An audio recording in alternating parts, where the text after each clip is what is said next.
والذين لا يشهدون الزور وإذا مروا باللغو مروا كراما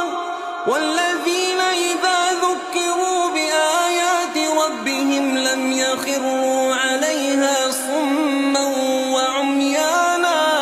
والذين يقولون ربنا هب لنا من أزواجنا وذرياتنا قرة أعين واجعلنا للمتقين إماما أولئك يجزون الغرفة بما صبروا ويلقون فيها تحية وسلاما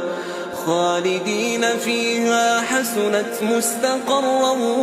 ومقاما.